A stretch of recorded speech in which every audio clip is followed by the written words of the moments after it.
Welcome back to another episode of Casa de Confidence. Today is a repeater guest, yay, and another friend, someone that I've known for a while. And of course, I have the pleasure of collaborating with her. She's part of the Confident You family, more so of the Casa de Confidence family. She has an incredible podcast, which we are honored and excited to continue to produce because her content is not only sharing about her journey, but more importantly, giving you the tools to be able to navigate a journey that at times, whether it be recalibrating your brain or recalibrating some of the habits that you have and the behaviors that lead you astray or create a lot of angst for you. This individual is a master certified coach and guides us through this process. Her podcast I listen to, not because she's a client, but because I need some of the help she shares.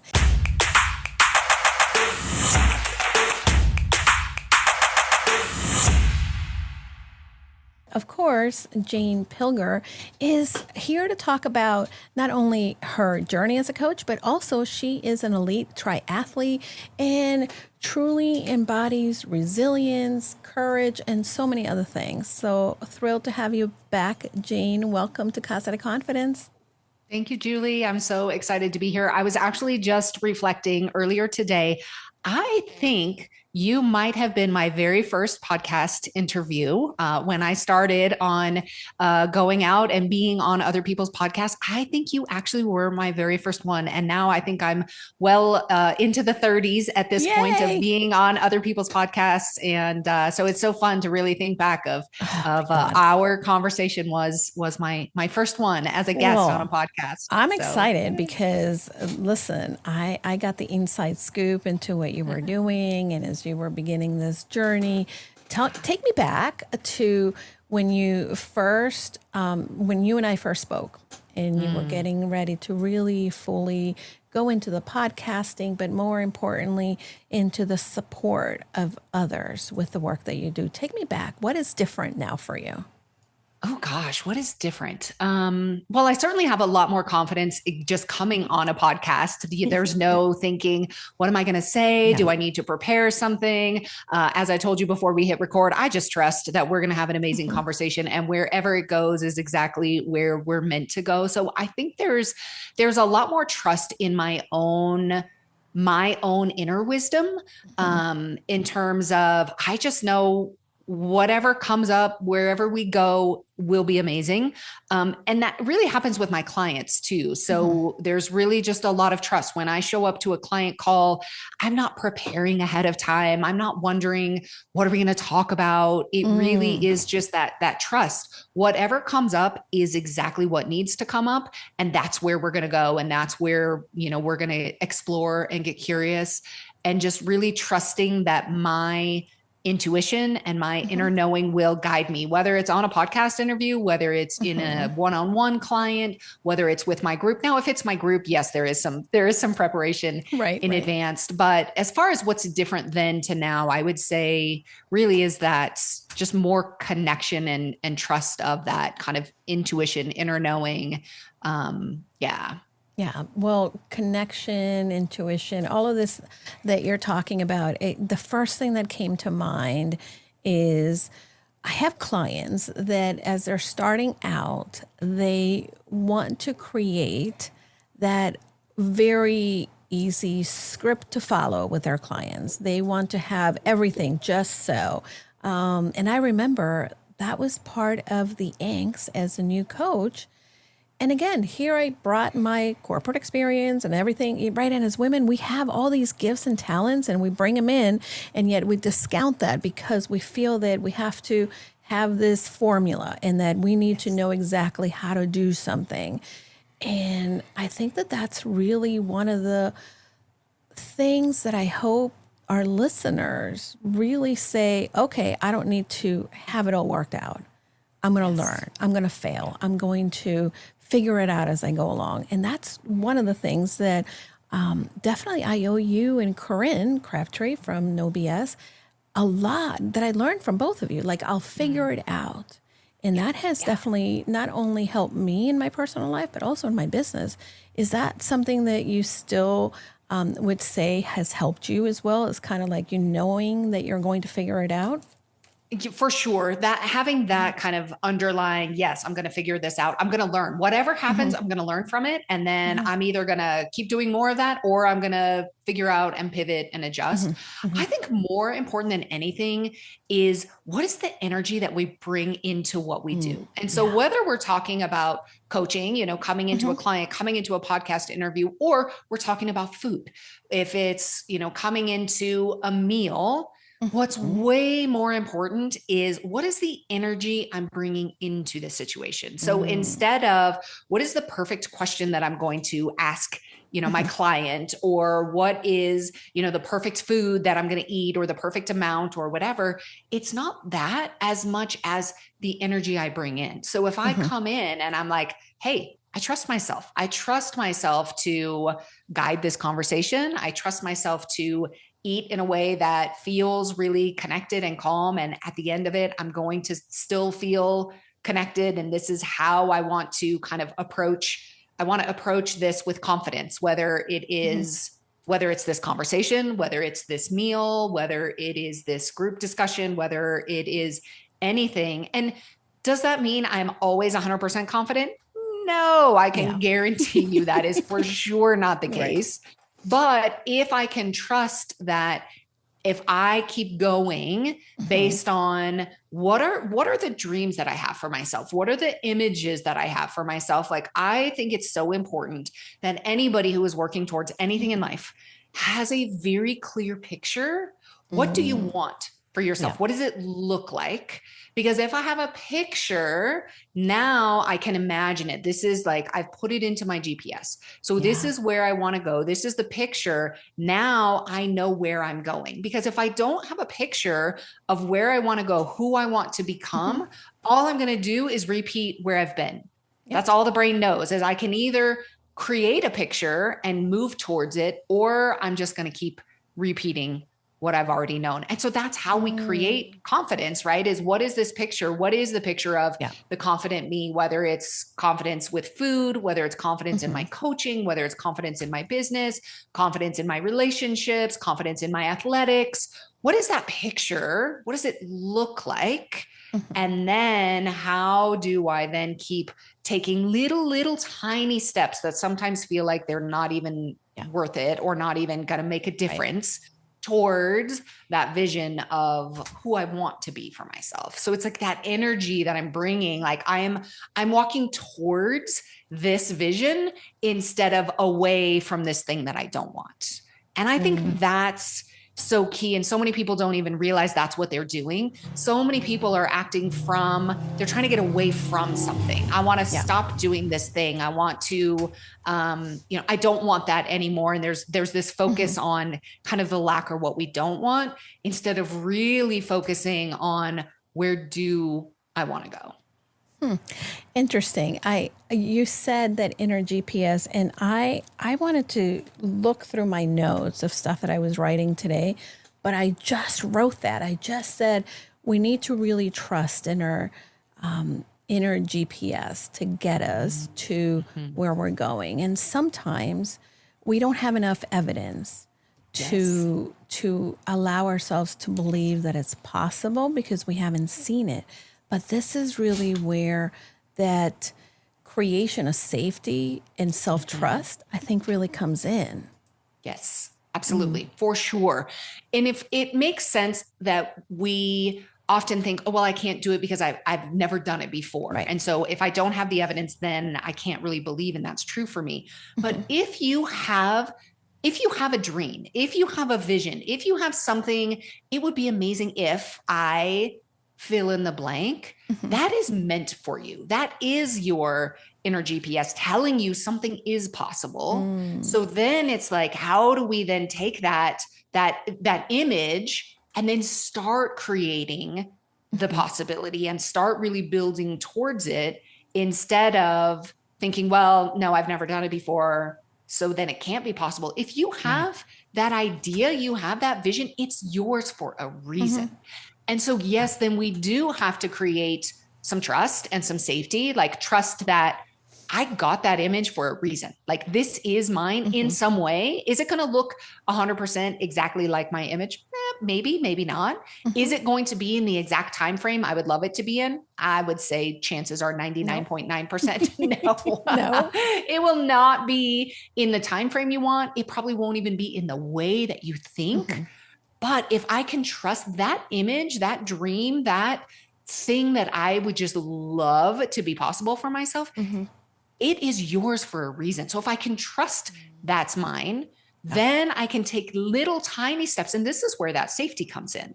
If I can take steps that are so small that they feel safe enough to move towards, that's how we get there. Yeah. What happens to so many people is they think I have to do a whole life overhaul. I have to completely change all of this. And they make the path not safe. Right. And so then it's like, no, I can't ever get there because I'm expecting way too much of myself. And then I'm just gonna kind of be in that resistance and go back to these familiar patterns because that path doesn't feel safe. I want to kind of follow up on one of the things that you said, because I think that picture that you talk about, right? We have a picture of what it's going to be like, but it's never going to be 100%. Right. But the one thing I know that at times, and I was always the person that said, when I do, when I get, when I have, and I always had the picture of the future. And then when I got there and it wasn't exactly what I wanted or what I pictured, I thought I was broken or that I wasn't doing it right. And I think that this is a lot of the anxiety and overwhelm that we create for ourselves. Is there a way to really give ourselves grace, or maybe, how do we become okay with the picture that we create as opposed to the one that we envisioned? Well, I think it first has to start with when we're thinking about this picture. So as you're listening to this, guaranteed every single person listening to this podcast has an image of something they would love for themselves. So as you're listening to this, just imagine whatever that picture is, it will be amazing if I love this as a journal prompt. It would be amazing if ... and just let yourself dream, whether you're journaling, whether you're just imagining, it would be amazing if. Okay. Now, you can ask the question, okay, if that happened, how would I feel? Maybe I would feel confident. Maybe I would feel proud. Maybe I would feel whatever. The key is that whatever this vision is that you have for yourself, we are not creating this vision, this goal, this possibility of the future so that we can feel better in the future. Because that's what happens is then we get there and it's like, well, wait a second. I thought I was going to feel amazing. But if we bring our same worries, our same doubts, our same whatever with us along the journey, so many people find, I got here and it didn't feel anything like I thought it was going to feel. Because that thing, that dream will not actually change how you feel. You can change how you feel now. So whatever you think you're going to feel in the future, when that amazing thing happens, the practice is, how can I feel that now? So how can I go after something from a place of wholeness now? You are worthy right now. You are whole right now, even without the thing. Yeah. So if I can live into and start practicing feeling confident or connected or trusting or free or whatever the word is, happy, joyful, start practicing that now. And then when I get there, even if it does look completely different, I've had so much practice of feeling that way. Yeah, I'm probably more likely to feel free or connected or confident, but it's not because I got the thing. It's because I rehearsed feeling that way. Yeah. So if I can then start going after things from a place of, I'm actually pretty good right now. I'm okay right now. I'm whole. I'm worthy. I'm perfectly fine now. And I want more. I want this for myself from this place of, that would be fun. It would be fun to grow. It would be fun to learn. It would be fun to, see what's possible, but not thinking that thing is going to make me feel confident or happy or secure. Yeah. I think that's really important. And I would venture to say that this is a little bit or a lot of the work that you incorporate, especially for yourself, as you've worked at becoming an elite athlete. You enjoy the process of sorts, Yes. right? And Yes, absolutely. you are giving yourself the credit today for being at your best during a practice or during a healing period. And then knowing that, yes, you still have that goal for the future. And every time that you show up to practice or to heal or to work on honing in your skills, you're getting closer to the picture that you have. Would you say that Yeah. that's about Yeah. right? Yeah. So I have two different stories that kind of can go in two different directions. So the first story is I have been working on a goal for years of qualifying for the Boston Marathon. And after several attempts, several years, I finally qualified for the Boston Marathon. Super proud. And I just found out a couple of weeks ago that I officially got in. And it was thank you. It was such a powerful moment of really feeling the both and part of achieving a really big goal. Right. Because for so long I thought, oh, as soon as I qualify, it'll be so great and I'll feel so amazing and all these things. And yes, that is true. Yes, I worked so hard. And there were so many things involved. And at the same time, the week that I found out, I was physically not feeling very well. I was dealing with an injury. I really was not. It was one of those times where it's like, wow, on the one hand, I'm really proud of all of this. And I don't feel like a runner today. You know, I feel so tired. I feel injured. If somebody asked me to go run a marathon tomorrow, there's no way I could even do it.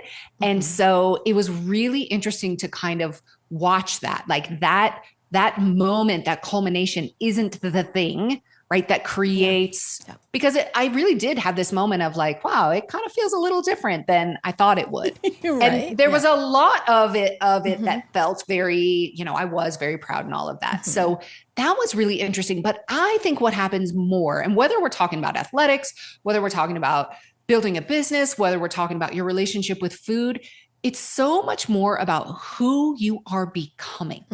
It's your identity. So for like with my running work and all the work around my goals, I really saw myself as not a runner. I'm not a very good runner. I'd be in a triathlon. I would be passing somebody on the bike. I have done this before. I would tell her, don't worry, I'm not a good runner. Like basically telling her, you're probably just going to pass me here in a little bit once we get on the run. I mean, I just had such an identity of I'm not good at that part. And so my journey towards qualifying for Boston was really like around my identity. Who do I see myself, seeing myself as a runner, as somebody who's capable of running these times. And that meant surrounding myself with other people who were capable, who were able to kind of run with me and support me through that. And I can guarantee you, I would not have reached that goal on my own. I only did it by reaching out and saying, hey, here's what I'm trying to do. Here's the kind of paces that I'm trying to run. I did this in a running group I'm a part of. Is there anyone who would be interested in running with me? And a couple people reached out, and that whole process really helped me become a different runner, but I could not have done it on my own. Yeah. And it's the same with food. It's like we try to do this, especially with food, I think, because there's so much shame involved. We try to make these changes on our own, but we don't want to tell anybody like all the things that are happening in our own world. And so we don't talk about it. But then we try to, well, if I can just read a book or listen to a podcast, then I can figure it out. But I've really been reflecting on this. We were talking about this before we started recording. I've been reflecting on this a lot recently. Is anything I've accomplished in life, whether it's overcoming binge eating disorder, whether it is qualifying for the Boston Marathon or competing at the Ironman World Championships or forming my own business, anything that I've done, none of it have I done on my own. Like every single aspect, there has been support, whether it was one person or a group of people or a community of people. We aren't meant to grow and to learn and to take on new challenges and to become new versions of ourselves on our own. Yeah. We are meant to be in community. And I remember, I think my word for the year in 2021, 22, I forget which one, is connection. And it's back there and I keep it there. And it's become not just a word for the year, but really something that I want to embody in everything that I do. The connection that I have to my clients, the connection I have to the community, because it's not about, like you said, right, what we can do because we're all so awesome, but it's more about, I'm going to do this, and when I don't think I can, someone is going to come alongside of me and either remind me or encourage me or hold me accountable that it's going to help me in this journey. And I think that sometimes we really create more work for ourselves thinking that I'm the lone wolf. I don't want people to know what I'm doing because I'm ashamed, right? Because that comes up a lot. And really that derails us all the time. Absolutely. And it has to start with connection with ourselves. So yes, connection outside is so important. And sometimes we don't even know how to connect with ourselves, which is, so much a part of the work is creating that awareness with what's happening in here, what's happening with me, what's happening with my emotions, with my nervous system, what am I noticing, all of that. But when you have that connection with yourself and you open up to connect with others, either who have been there or who just have that unconditional love and support for you and want to walk beside you wherever you're going. It's like when you combine that internal connection with the external connection, like that's the magic sauce right there. Yeah. I love that. I've been doing a lot of work, as you and I were speaking earlier. My mom's been here for a year, and it's interesting because I know that when you coached me, that was one of the things, along many others, that we talked about. And I have found that a lot of my food issues, right, really were learned from her. And it's interesting because I find myself trying to coach her, right? And I think, no, don't coach her. That's her thing. And it's okay if she's in a different place. You worry about you. And I think that at times I find that it is frustrating because I see, wow, this is still an issue for me, right? I made something or whatever, and I put it away, and I thought, oh, I hope Dan and her don't eat it. And I thought, who cares? You can make it again, right? And for a moment there, I was annoyed at myself that here I am with another food issue once again, right? And it's not. And I had to remind myself, Julie, you are aware of this today. You wouldn't have been before. And that's a big thing. But I'm curious what your thoughts are. Because there's times in which, we're running on autopilot, and I see the things that, so for instance, one of the things, and I've talked about it on the podcast already, my mom, when we were growing up, my grandfather would always say, do not throw food, it's a sin, and all of these things, right? And I have learned, if I'm not hungry, I'm not going to eat it, or it gets thrown out or whatever.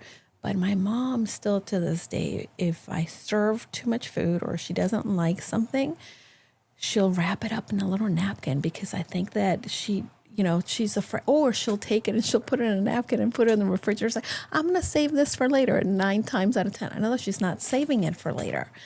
But how do we, right, when we've done some of the work and we're kind of in the midst of watching somebody else do the work, and this doesn't necessarily mean about eating, but really in relationships, right? Yes. How do we kind of navigate these waters? Such a good question. So the question that I love, whether we are reflecting on this for ourselves or for somebody else, and when we're looking at somebody's pattern of behavior, right? Whether it's food, whether it is when let's say they get really upset with somebody else, or whatever their pattern of behavior is, they go and they leave, they storm off, whatever it is. Right. I love to ask the question, how does this make sense? Because the brain will always go to work to answer any question we ask it. Now, normally we ask dumb questions like, what's wrong with me? Why do I keep doing this? Why can't I figure this out? When will she ever learn? Right? Like your brain will give you all the evidence of what's wrong with you and why you will never figure it out and why she will never learn, right? Like the brain will go to work. So if we can start asking different questions, and my favorite question is, how does this make sense? Wow. So let's say you just had a moment with food and you just ate way more food than you wanted to. If you can ask, instead of what's wrong with me, oh, there I went again, I can't trust myself, all of that. If you can just say, how does this make sense? How does it make sense that I just ate a lot of food?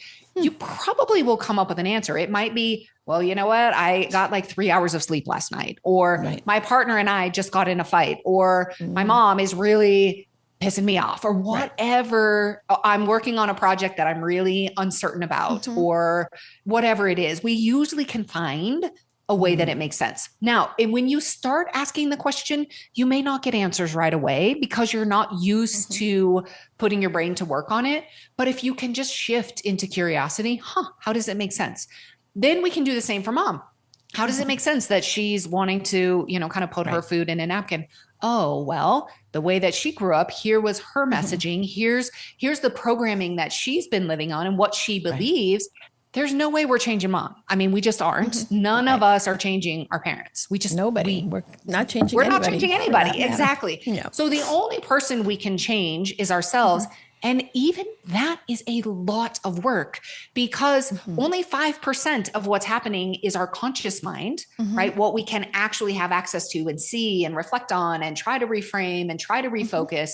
The other 95%, it's all under the surface. Yeah. It's all these patterns that we learned when we were little, the patterns your mom learned and then she passed on to you when you were little tiny. Those things are still there and they're still running. And there's lots we can do to get to those patterns. That's some of the work I love to do, is getting under the surface. Under the surface, yeah. Yeah, but we can't change everything. There are patterns that are there. And so if we can start to make sense of them, it's like, oh, it makes sense that she would want to do that. So I'm just going to let her put stuff in the fridge. Maybe after she goes to bed, I just throw it away. I do. Or right. Like, so then she gets to feel better that she did that. Yeah. You get to, empty out your fridge. There's ways that we can work on it. But if we can just ask, how does it make sense? And I remember when I started asking these questions of both myself, and I had a really troubled relationship with my own mother growing up for a lot of reasons. And when I started asking the question, how does it make sense that she is the way that she is? I was fascinated to learn so many things about her. And my story growing up was that it was never enough, never good enough. Anything I did was never good enough. She was always judging, all of this. Yeah. And when I really I started asking her questions. I asked her what it was like for her growing up. What was it like for this? What about this? Did you, what was it like for you being a mom? All of that. I put so many things together. It was like, oh, I get it. I see it. And I can promise you, my mom hasn't changed, but my relationship with her has changed so, so much just because I was able to make sense of her and how she was showing up, and then also myself. So I wasn't seeing how she interacted with me as an assault or her thinking that I wasn't good enough. That really was never her perspective. That was just the only lens that I could see it from. Yeah. I love this question. And I think, how does it make sense? I'm going to start using it. Yes. I think that, I want to say it was Jeannie who, and our friend Jeannie, she taught me, in your interactions with your mom, what do you want to feel? And I remember the one thing that I came up with, and this is some years back, was compassion. And even now, right, as I'm really digging into, because she, in her own state with dementia, she's reverting to talking about her childhood more, talking about growing up. And yes, I knew some of those stories, but now I'm seeing them from the lens of, oh, this makes sense. Oh, this is why. And that, what normally would have really made me mad or triggered me or, pissed me off, made me walk away and be angry, and I was the only one suffering there. Now it's like, okay, I get it. Wow, it must have been really hard. And just understanding and putting it into a different perspective, and also letting it go. That's been my motto too. Like, be like Elsa, let it go. And it's given me a lot of freedom, which I think sometimes we think when we are in the uncomfortable situation, we are, I don't want to say we're going to die, but most people avoid the uncomfortable because they feel like there are boundaries being crossed. But I think that it's in the uncomfortable that we learn to, be better.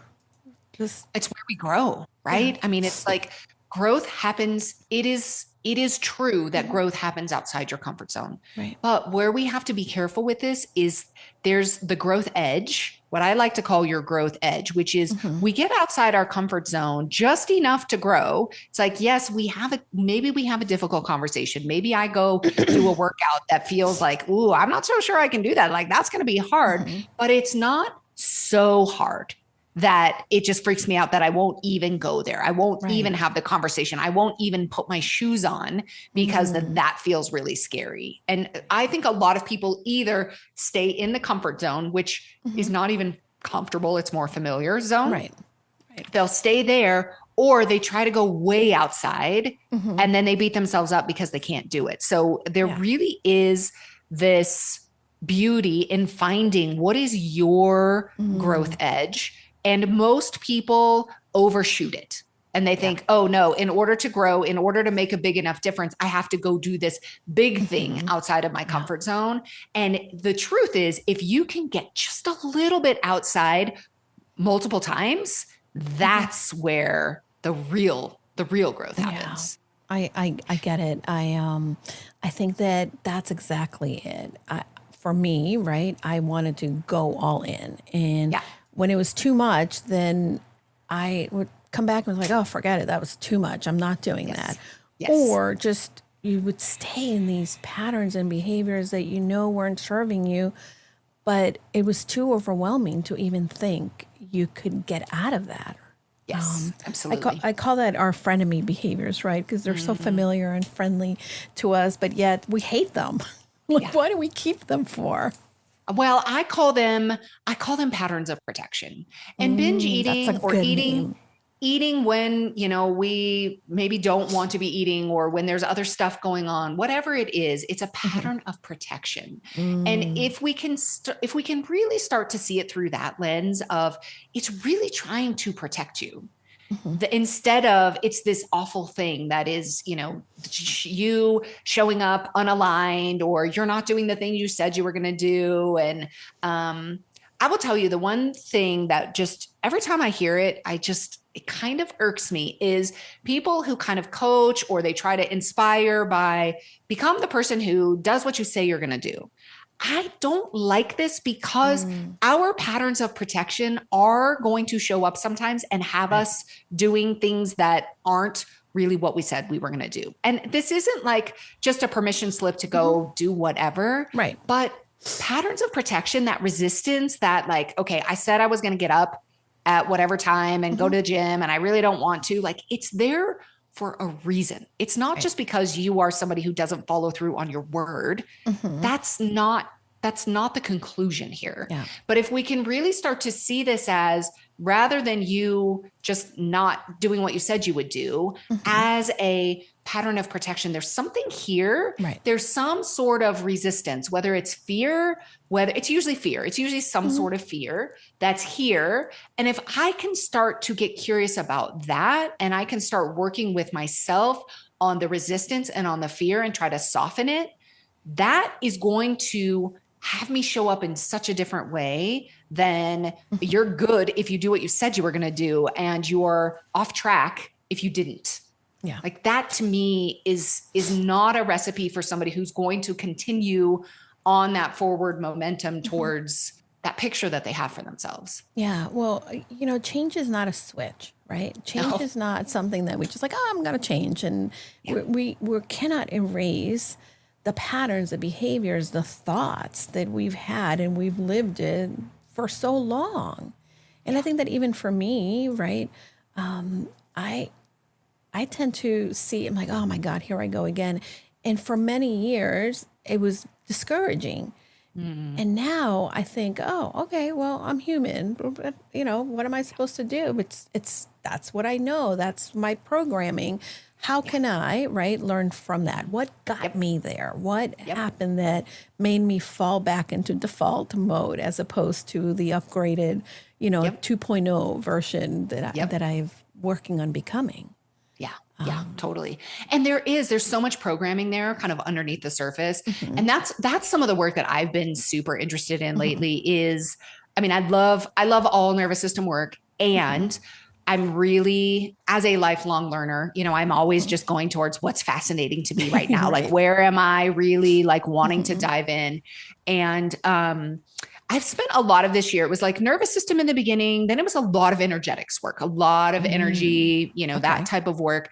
Now where I'm really going is like the under the surface. Like, how can we really connect with the unconscious, the subconscious, all of that stuff that's underneath the surface that is creating these patterns, that's creating, these beliefs that are based on what happened in the past, whether it's events, whether it's the messaging, whether it was our primary caregivers, all of that. We can get to that.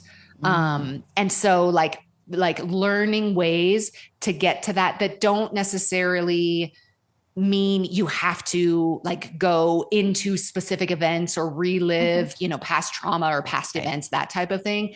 But to be able to get under the surface, whether it's the patterns of protection, whether it's those parts that are kind of trying to keep you safe, whether it's some of the old beliefs, the messages that you kind of inherited in those first 7 years of life. Like, there really is a lot that we can do that's beyond just the kind of cognition awareness of what I'm doing and what I'm thinking, and kind of being able to try to catch it in the moment, which is powerful.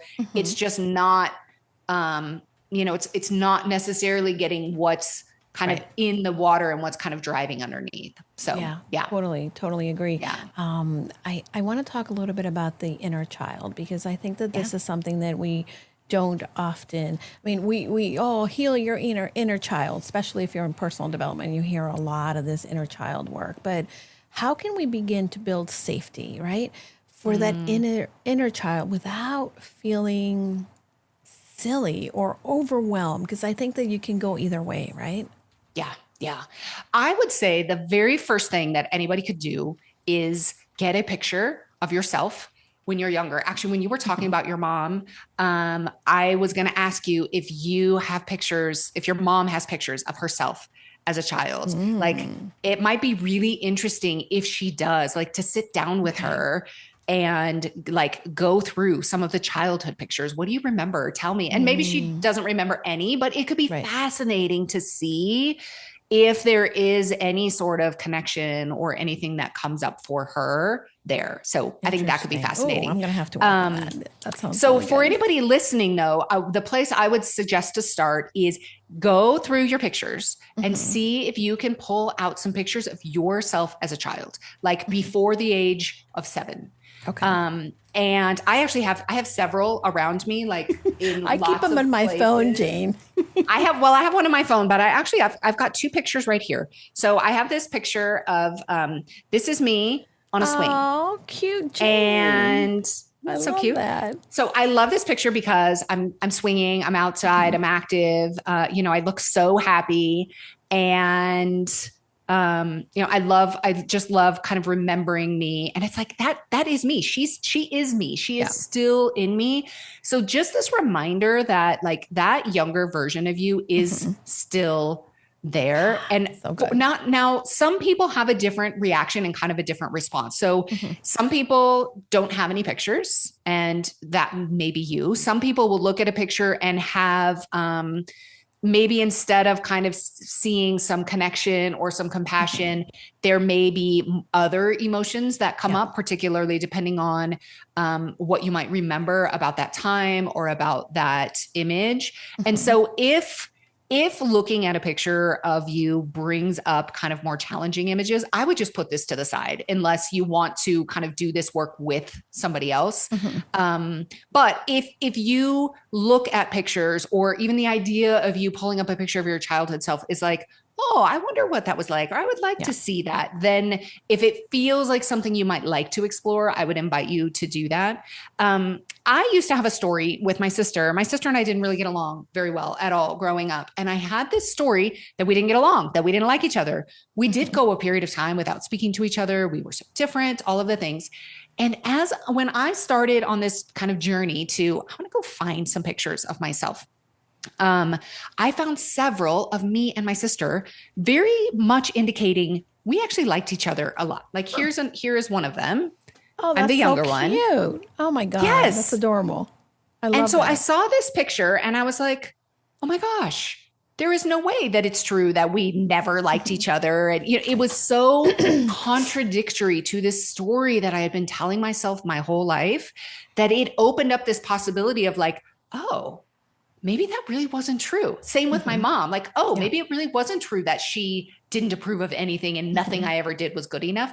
Maybe that actually wasn't true. So it gave me so much room to kind of loosen up the stories that I had been telling. So for example, you might have a story about your childhood, like it was awful. I was always, upset or whatever. And you might go look through pictures and be like, wait a second, there I'm smiling. Wait a second, there's this. Wait, I totally forgot about this. So that's a way that you can kind of start to connect with yourself. And I like having little pictures of me. I've got a couple in my pantry, just to remind me that like, she is me. And so if I am going to say mean, nasty, awful things to myself, I'm also saying them to that little girl on the swing. For sure. Yeah. For sure.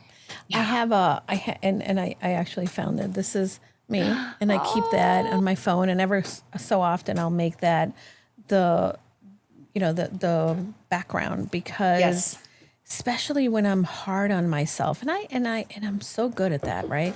But here's another one. Look at this one. So my cute little self, and I think that I don't want to be mean to her. I want to cherish her. I want to let her know, right? Like, this is the story of you, and the work that I do today is continue to become the person that you knew that you could become, or you wanted to, and even exceed your expectations. Going back to that future self concept. But a lot of individuals really kind of are hesitant to do some of the work because they're afraid, right? Of, oh my God, what am I going to find? I want to kind of, because obviously we could talk forever, but I want to talk a little bit about Cultivate. I want to talk also about your book. What are some ways that people can kind of dip their toe in the water to maybe begin to do some of the exploration and find the courage to be resilient, to really work on a transformation that is ongoing, as opposed to a transformation that makes them get somewhere, because you're not going to. This is just about, there's no arriving. It's always journeying. So how do people do that? I would say really it starts with where you want to go. So we have to start with whatever it is that you want for yourself, that clear picture, kind of going back to where we started earlier, is like, what do you want for yourself? And it's got to be more than just, I want to lose weight. I want to make X dollars in my business. I want to whatever. It's like, really, what does it look like? If whatever the goal is, like, what is the picture of it? It's not you looking at your bank account. It's not you standing on a scale, or it's not you, whatever. There's a picture that's involved. And generally that picture has some sort of emotion and kind of meaning baked into that picture. So we've got to be clear on that first, so that it's like, we've got to start there.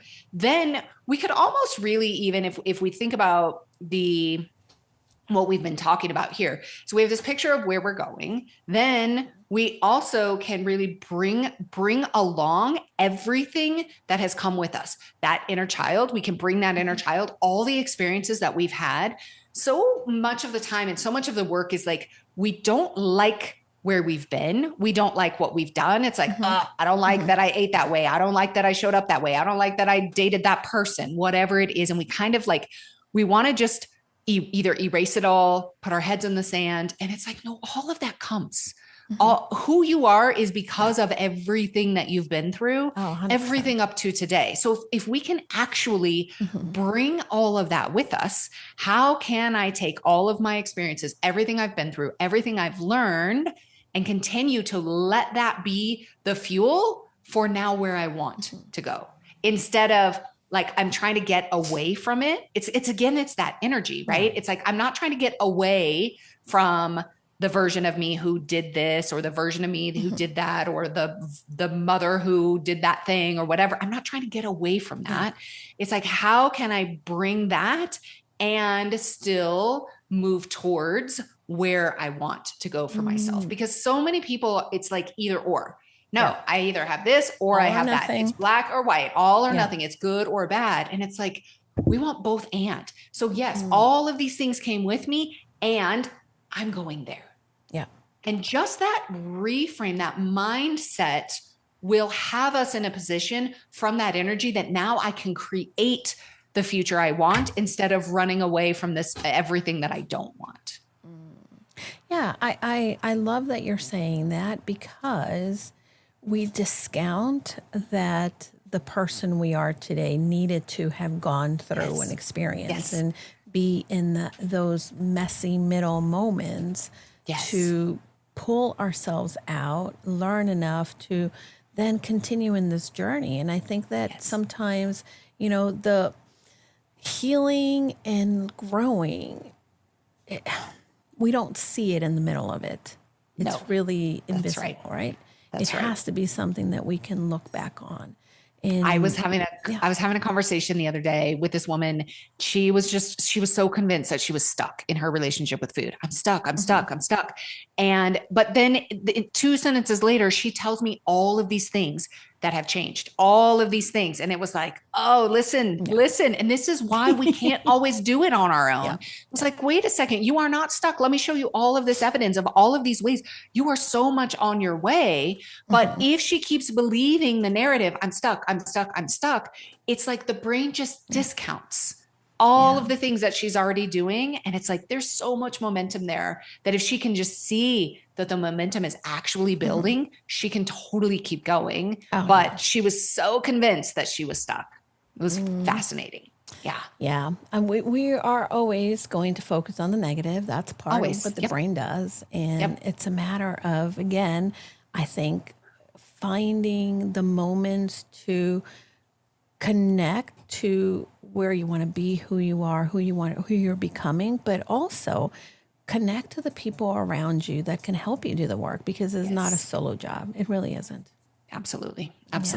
There's so many things we just can't see on our own. We're not meant to see all of it. And when you can get around other people who are able to help you see what you can't see on your own, it's like magic happens. Yeah. I have to say that's why one of the things that I love, and there's multiple things I love about Dan, but he's always so good at pointing out the things that about myself that I don't see, that I tend to be hard on. I tend to always go to like, oh my gosh, I'm not enough. And yet he has a way of reminding me, right? Oh no, look at that. And it helps me kind of like say, okay, maybe you're right. Okay. I think this is good. It's working, whatever it might be. And you have, let me tell you one other thing that I would tell other people they can do is collect confidence deposits. So anytime you do something that you thought you couldn't do, something that, actually so I have a Cultivate group coaching program, and in that program, in that call, I think it was last week, there were 3 different people who had things that were coming up that they were just sure we're going to go a certain way. A trip, I'm going to be around this certain person. This may be really challenging. I'm going to this new place and I'm really not sure how it's going to be. And there were 3 completely different scenarios, but in each case, their brain was just confident it was going to be hard. It was going to be challenging. They were going to be thinking about food all of the time. They were going to, whatever it was, they weren't going to be able to speak up for themselves, all kinds of things. And then we had this call where all three of them had been through the things, and we were reflecting. None of them went the way that their brain was just convinced it was going to go. And this happens all of the time. But what we don't do is stop and reflect and take inventory and say, wait a second. You remember how you were just sure it was going to be that way? And it wasn't. Now we put this in our confidence deposit so we can withdraw it later. So the next time your brain's like, oh, here we go again, we're going to do this. It's like, oh, wait, you remember last time? That's right. Last time it wasn't a problem. We did this. We can totally do that again. But if we don't actually stop and reflect and make that deposit, the brain literally will just discard it and disregard it and believe the terrible, awful thing is going to happen. Well, that's what we all do. And that's why we need to find ways to remind us. And I love that you're talking about this. I'm gonna borrow that. Confidence deposits. I make my clients keep an evidence book. Yes. This is your evidence that you did that, or that you're working, or you're becoming that thing that you're working towards. So really good, really good. Yeah. So now Cultivate, when is that opening again? Tell me more. So Cultivate is my group program that is specifically for women who are really working on becoming more calm, connected, and confident with food. It's a 6-month program. I open it a couple of times a year. It really is it's an intimate group, a very safe container where we all know each other. One of the things that I love about it, and that's very important to me, is it's important to me that I know everybody in there. I know their patterns. I know their challenges. I know their struggles, so that I can really talk to them individually. It's a group program, but there's so much individual connection as well that makes it really, really unique from a lot of other programs. It also isn't everybody starts at this point and everybody ends at this point. There are people who've been in there for years. So we have people from all over the world at all different stages in their relationship with food. And so this isn't just for somebody who is like, completely desperate. It's very helpful for that person, and really anybody who has a challenging relationship with food, is looking to become more calm, connected, and confident with food. It is, it's a beautiful community of people who are all doing the work together. And so that is going to open up here towards the end of October. Okay. So coming up here pretty soon, and then not again until April of 26, probably April of 26. Oh my God. I can't believe we're talking about April of 26 already. I know. Unbelievable, right? So, so that is my group program. I also have, for anybody who's like, I don't know that I'm really ready for a group or to talk about this with other people. I also have a book. The book is same name as the podcast. It's called The Binge Eating Breakthrough. And it really goes through what I love about the way that I created it was every chapter is really a sentence that you have probably said yourself, like, am I broken? Yeah. What is binge eating and why do I do it? Right. Why do I behave this way? I'm my own worst enemy. So lots of, if food is a struggle for you at all, this book, The Binge Eating Breakthrough, really will help walk you through that. It's available on Amazon. There's also an audio version available, and there's a companion workbook as well. So that's another one that's great if you want to kind of start doing this work, kind of exploration on your own, to just see what you discover, what you uncover. That's a possibility as well. And then for anybody who's really interested in that, like super deeper work, like the subconscious, like really changing those patterns, we do some of that work in Cultivate, but that's a lot of what I do with my one-on-one clients as well, is really working on those protective patterns and really kind of rewiring just some of the programming that has us showing up in the ways that we do.